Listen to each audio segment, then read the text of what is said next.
Od dziś na ekranach kin możecie zobaczyć widowisko science fiction Wszystko, wszędzie, naraz. To będąca kolażem gatunków filmowych opowieść o kobiecie w średnim wieku, która podróżuje po alternatywnych rzeczywistościach, aby ocalić wszechświat. O filmie mieliśmy okazję porozmawiać z jego gwiazdami oraz reżyserami. You are both screen icons, and this is the first time you had the opportunity to work together. So I'm wondering, what did you expect from this collaboration? Did you have any fears or hope maybe about this meeting? Well, I will simply say this. The entire reason I'm in this movie is Michelle Yeoh. When my agent, I've made jokes about it, but when my agent called me and said, there's this really weird movie by these really weird guys, it's called Everything Everywhere All at Once. They would like you to play a very small part of a IRS auditor, but the movie stars Michelle Yeoh. I said, yes. He said, no, you don't understand. It's like a really weird movie, and they're like these weird fantasy sequences, and you have to wear hot dog hands. Yes. They kept trying to talk me out of it, and I kept saying, yes, yes. And the yes was Michelle Yeoh, because I will never have that opportunity again. I mean, I got to fight Michelle Yeoh. And I got to make love to her. And so I've got the best job in show business. It was love at first sight. For me, yes. And Jamie, totally. Yes, very much. Walked into the room and it was like, I'm on my knees. It's like, oh my God, the amazing, iconic Jamie Lee Curtis is my co-star. You know, what more can I wish for? And she brought us all to life. She empowered us. Bold and crazy and wacky, just like her. So we had an amazing time. I mean, it's like, you know, who has hot dog fingers, right? When you read that on a script, you're like, I don't even begin to understand. But when I looked at Jamie, it was like, forget whatever that she's wearing or not wearing. It's just like love. That's it. It was beautiful. It comes across. You feel it. Right? You don't care whether they have hot dog fingers or not, or they're playing the piano with their feet. The emotion, that love is so real. Yeah, and she kicked my ass. Can you imagine? My God. In this movie, Michelle is doing physical comedy for the first time, and Jamie, on the other hand, plays kung fu scenes. So was it difficult to persuade you to leave your comfort zone? Physical comedy, it was fun. It really was fun. I mean, I looked at Jamie, she freaking like stapled a note paper on her forehead, you know, and then she let her belly explode. I mean, after seeing that, it was like, if she can do that, I can do anything at all. Well, but the opening scene of Evelyn in her home where you're speaking 3 different languages at the same time, and doing physical comedy. People have gone back to see the movie 3 times because there's so much to see. And you leave the theater and you're like, wait, what? And then you have to go back and watch it. And the more you watch Michelle's performance, you see what a deft talent she is at crossing all of those imperceptible lines. It's beautifully done. Thank you. My God. Now I'm blushing. Whew. It does not look good. It feels like your film shows the middle finger to all life coaches who say we have to still improve ourselves and be the best version of ourselves. So I'm curious, are you a little bit tired of this modern obsession about being perfect? The main character in our movie is constantly wondering if she could have done better. In another life, could she have been a better version of herself?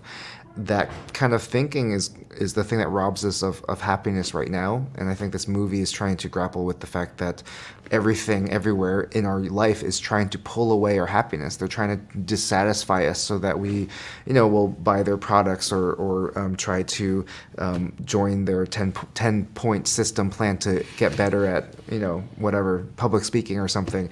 And yeah, it preys on our insecurities. And I think this movie is just trying to give everyone the permission to take a step back and just breathe. First of all, breathe, but then also just accept what they have. Yeah, maybe we should start our own life coach program where we just coach people on why they're already awesome. Maybe. You have a great smile, Yeah. Don't change a thing. Don't change a thing. You have a great wall of stuff. Oh, there we go. Boy. watching everything everywhere all at once. It's like watching The Matrix in 1999. The movie is fresh, crazy, weird, moving, and one of his kind. And I wonder, what was your first reaction after reading the script? Was it okay? I understand this story, or maybe something like, WTF?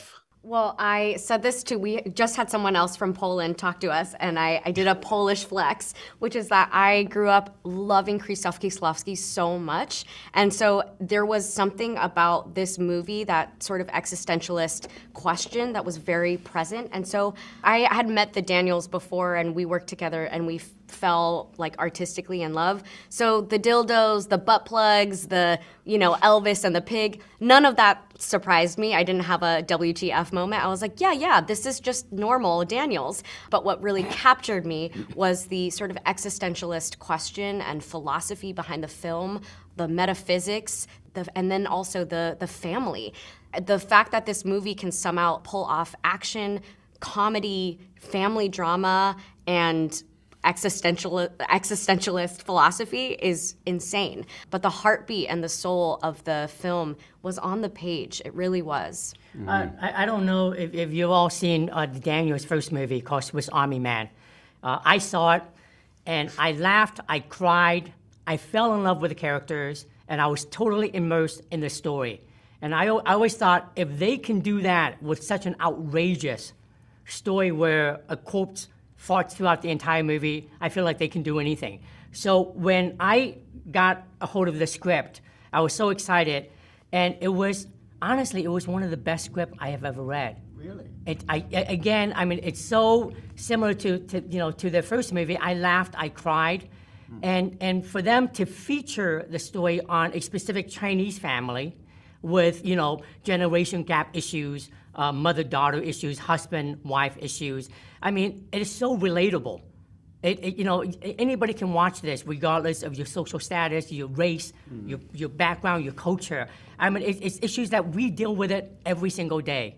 It's got great action in it. It's really funny. At the end, it's got a big heart, and I just hope the audience like it as much as we love making it. Well, I'm glad Keith got all that out of it, because I was rather confused. I read the script, and I said, well, what is this? Because it jumps from one universe to another, and I was totally confused. So I put it aside, and thank goodness I did, because when you step on the set, then you know what to do. As far as my role playing Gong Gong, it's relatively easy, because I just sit and watch and react to the situation, what these people are doing, and then put in my little 2 bits. Whatever I feel on the set, I did it. And sure, some of it is in the movie, and much of it is left out. So guys, I would like to ask you about the post-production, and especially editing, which in my opinion is masterpiece. So how long did you work on the final shape of the film, and what was the biggest challenge during this process? We've been really involved in the editing on all of our projects, and sometimes our actors tell us that we are different directors than they're used to, because we have kind of edited a lot of it in our heads beforehand. But even still, this was the most ambitious edit we've ever tackled, and we spent over a year working very closely with Paul Rogers, our editor, and our team of assistant editors to make sure that it was overwhelming when it was supposed to be, but clear and enjoyable when it was supposed to be. And that took a lot of time.